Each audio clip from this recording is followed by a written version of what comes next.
Welcome, story lovers, to a tale from a place where beauty wasn't just skin deep, it was hair deep. In the village of Adama, a woman's worth was measured by the length of her tresses. Why? Because an ancient tradition declared that the woman with the longest, most glorious hair would win the hand of the prince and become the future queen. It was a competition of epic proportions, where every inch mattered. At the very top of this hairy hierarchy was Ijeoma. Her hair wasn't just long, it was the stuff of legends. Flowing like a river of silk, it cascaded down her back for yards, a shimmering black curtain that guaranteed her the crown, or so everyone thought. Ijeoma was as proud and arrogant as her hair was long. She'd sell her so-called secret recipes for hair growth to the other village women, who were desperate for a chance. But her secrets were nothing more than common kitchen ingredients, sold at a premium to fuel her own vanity. She reveled in their admiration and their envy. Her only real competition was Ngozi. Ngozi's hair was a magnificent sight, but it was always frustratingly just a little shorter than Ijeoma's. Living in Ijeoma's shadow had filled Ngozi with a bitter resentment. She spent every waking moment trying new concoctions, combing, brushing, and praying for just a few more inches to finally surpass her rival. The tension between them was as thick as their celebrated locks, and the entire village watched, waiting to see who would ultimately reign supreme. But not everyone was caught up in this follicular frenzy. There was Amara, a humble young woman whose hair, while healthy, was shorter than most. The other women often mocked her, whispering behind their hands about her plain looks and her lack of ambition. But Amara paid them no mind.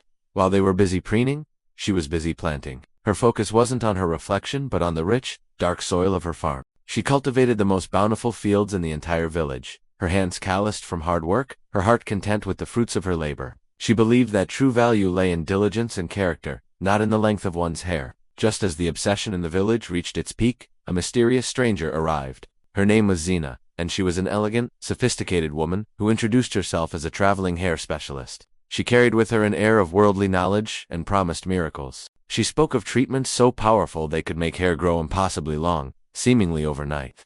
The women of Adama were captivated. Here was the answer to their prayers, the shortcut to their dreams of royalty. Ngozi, ever desperate to close the gap with Ijeoma, was the first to take the bait. Though a part of her was skeptical, her ambition won out. She visited Zina's makeshift salon and allowed the specialist to work her magic. When Zina was finished, Ngozi's hair looked absolutely stunning, shinier, fuller, and seemingly longer than ever before. The effect was immediate and dramatic. The sight of Ngozi's revitalized hair was all the proof the other women needed. A wave of excitement and desperation swept through the village. With the royal selection ceremony just around the corner, even the supremely confident Ijeoma felt a pang of insecurity. One by one, they all rushed to Zina, handing over their savings for a chance at a miracle. The next morning, a scream pierced the dawn air.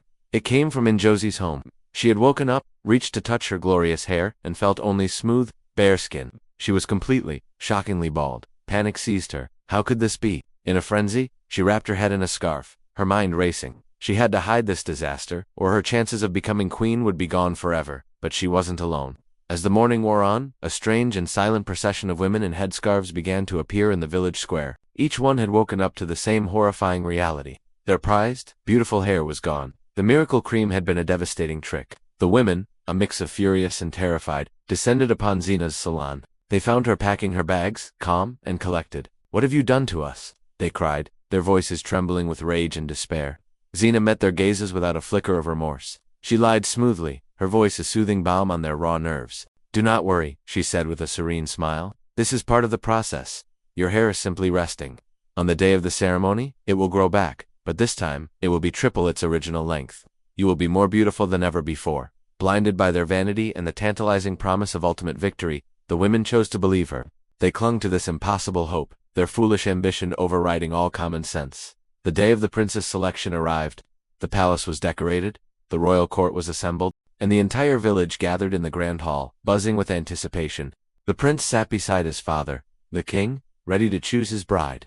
The women, all wearing their colorful scarves, stood before the throne, their hearts pounding. They exchanged nervous, excited glances, each believing Zina's promise, each certain that she would be the one to unveil a miraculous head of hair. Let the selection begin.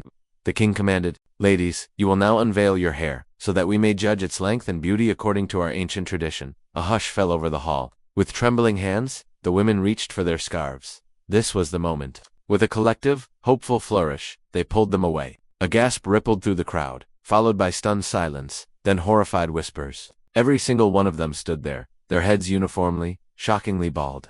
The king and the prince stared, aghast and deeply embarrassed. The tradition had become a farce. In the chaos that followed, guards seized Xena just as she was attempting to flee the village. Brought before the furious king, she finally confessed everything, her calm demeanor shattered, replaced by a deep, simmering rage. She was no stranger. She was an indigene of Adama, born and raised. As a child, she had been unable to grow hair, a condition seen by the superstitious villagers as a terrible omen. For this crime, she had been cruelly mocked, ostracized, and eventually banished from her own home. Her entire life had been defined by their judgment. Her return was an act of cold, calculated revenge against the vanity and cruelty that had ruined her childhood.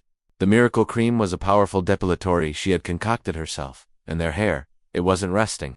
It wasn't going to grow back. She had carefully collected every single strand, bundled the magnificent locks, and sold them for a fortune to wig makers in a faraway land. Their pride and joy, the source of their status, was gone forever. The hall erupted in tears and accusations, but amidst the turmoil, the ancient tradition still had to be honored. The law was clear. The lady with the longest hair must be chosen as the prince's bride. A frantic search began. Guards and officials scoured the village, looking for any woman who had not fallen for Xena's trick. And then they found her, working peacefully in her fields, her simple, healthy hair tied back as she tended to her crops. It was Amara, the one woman who had valued hard work over vanity, character over looks. In a village of bald heads, she was the only one left with hair. And so, by a strange twist of fate, Amara was brought to the palace. The prince, weary of the superficiality he had just witnessed, saw in her a quiet strength and genuine spirit that outshone any physical beauty. Amara, the diligent farmer who cared little for crowns, was declared the new queen. She married the prince, and together they ruled with wisdom and kindness, forever teaching the village a painful but necessary lesson, that true worth is not measured by what grows on your head, but by what grows in your heart. Thank you so much for joining me on this journey today. If you enjoyed this story, don't forget to like, share, and subscribe for more tales from around the world. We'd love to have you as part of our community. Until next time, stay curious.